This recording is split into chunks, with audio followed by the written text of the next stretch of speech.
Hello, ನಮಸ್ಕಾರ ವೀಕ್ಷಕರೇ. Welcome back to my channel Umarao kitchen. ನಾನಿವತ್ತು ನಿಮ್ಮ ಜೊತೆ ಒಂದು ಹೆಲ್ದಿ ರೆಸಿಪಿ ಪಾಲಕ್ ಸೊಪ್ಪಿನ ವಡೆ ರೆಸಿಪಿಯನ್ನು ಶೇರ್ ಮಾಡ್ಕೊಳ್ತಾ ಇದ್ದೀನಿ. ಇದನ್ನು ನೀವು ಪ್ಯಾನ್ ಫ್ರೈ ಕೂಡ ಮಾಡಬಹುದು, ಹಾಗೆ ಡೀಪ್ ಫ್ರೈ ಕೂಡ ಮಾಡಬಹುದು. ಎರಡೂ ತುಂಬ ಚೆನ್ನಾಗಿರುತ್ತೆ. ನಾನಿಲ್ಲಿ 1-2 ಕಟ್ನಷ್ಟು ಸೊಪ್ಪನ್ನು ಬಿಡಿಸಿ ತೊಳೆದು ಅದನ್ನು ಬಟ್ಟೆ ಮೇಲೆ ಹಾಕಿ ಒಣಗಿಸಿ ಇಟ್ಕೊಂಡಿದ್ದೀನಿ. ಈ ಸೊಪ್ಪಿನಲ್ಲಿ ತುಂಬ ಜಾಸ್ತಿ ನೀರಿನಾಂಶ ಇದ್ದರೆ ನಾವು ಹಿಟ್ಟನ್ನು ತುಂಬ ಜಾಸ್ತಿ ಪ್ರಮಾಣದಲ್ಲಿ ಹಾಕಬೇಕಾಗುತ್ತೆ. ಅದಕ್ಕೋಸ್ಕರ ನಾನು ಸೊಪ್ಪನ್ನು ಚೆನ್ನಾಗಿ ತೊಳೆದು ಬಟ್ಟೆ ಮೇಲೆ ಹಾಕಿಟ್ಟಿದ್ದೆ.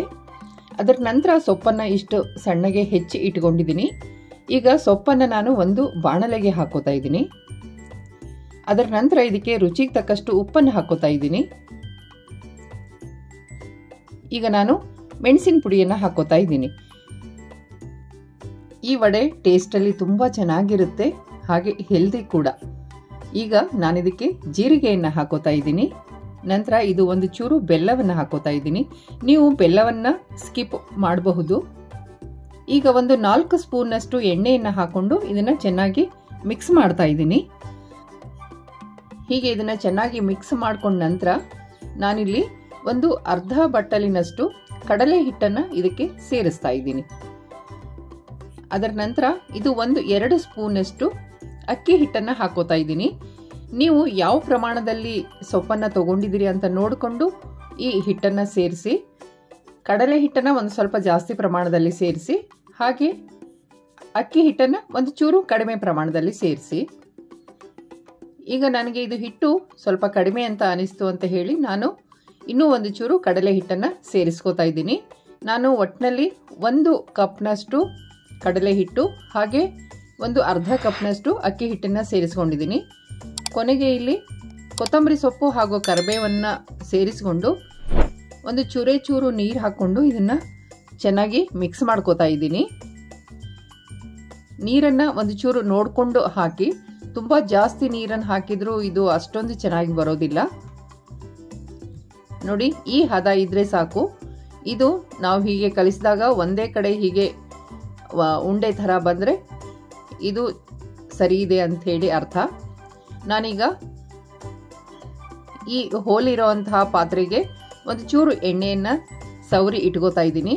ಹಾಗೆ ಕೈಗೂ ಕೂಡ ಒಂದು ಚೂರು ಎಣ್ಣೆಯನ್ನು ಸವರ್ಕೊಂಡು ಈ ಪಾಲಕ್ ಸೊಪ್ಪಿನ ಮಿಶ್ರಣವನ್ನು ಈ ರೀತಿ ತಟ್ಕೋತಾ ಇದ್ದೀನಿ. ಇದನ್ನು ನೀವು ತುಂಬ ದಪ್ಪನಾಗಿ ತಟ್ಟಬೇಡಿ, ಅದು ಬೇಯಲಿಕ್ಕೆ ತುಂಬ ಟೈಮ್ ಬೇಕಾಗುತ್ತೆ.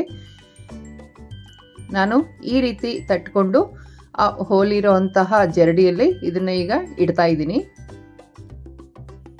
ನೀವು ನನ್ನ ಚಾನಲ್ಗೆ ಹೊಸಬರಾಗಿದ್ದಲ್ಲಿ ಪ್ಲೀಸ್ ಸಬ್ಸ್ಕ್ರೈಬ್ ಆಗಿ, ಹಾಗೆ ನನ್ನ ರೆಸಿಪಿಗಳು ಇಷ್ಟ ಆದಲ್ಲಿ ಪ್ಲೀಸ್ ಲೈಕ್ ಮಾಡಿ.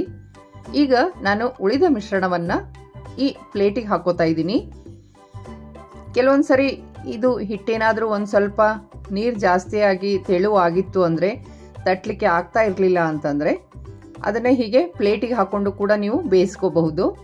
ನಾನೀಗ ಇದನ್ನು ಕುಕ್ಕರಲ್ಲಿ ಇಟ್ಕೊಂಡು ಒಂದು 15 ನಿಮಿಷ ಬೇಯಿಸ್ತಾ ಇದ್ದೀನಿ.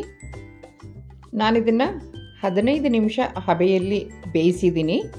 ಇಲ್ಲಿ ನೋಡಿ, 15 ನಿಮಿಷದ ನಂತರ ಇದು ಇಷ್ಟು ಚೆನ್ನಾಗಿ ಬೆಂದಿದೆ. ಅದರ ನಂತರ ನಾನಿದನ್ನು ತಣ್ಣಗಾಗಲಿಕ್ಕೆ ಇಟ್ಟಿದ್ದೆ. ಇದು ನೋಡಿ, ಪ್ಲೇಟಲ್ಲಿ ಹಾಕ್ಕೊಂಡಿರೋದು ಕೂಡ ತುಂಬ ಚೆನ್ನಾಗಿ ಬೆಂದಿದೆ. ಈಗ ನಾನು ಈ ರೀತಿ ಪೀಸ್ಗಳನ್ನು ಕಟ್ ಮಾಡ್ಕೋತಾ ಇದ್ದೀನಿ.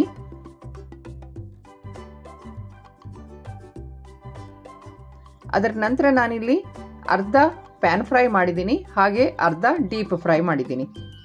ಪ್ಯಾನ್ ಫ್ರೈ ಮಾಡುವಾಗ ಪ್ಯಾನ್ಗೆ ಒಂದು ಸ್ವಲ್ಪ ಎಣ್ಣೆಯನ್ನು ಹಾಕ್ಕೊಂಡು ನಂತರ ಸ್ವಲ್ಪ ಬಿಳಿ ಎಳ್ಳನ್ನು ಹಾಕ್ಕೊಂಡು ಅದರ ಮೇಲೆ ಈ ಪೀಸ್ಗಳನ್ನು ಇಡ್ತಾ ಹೋಗಿದ್ದೀನಿ.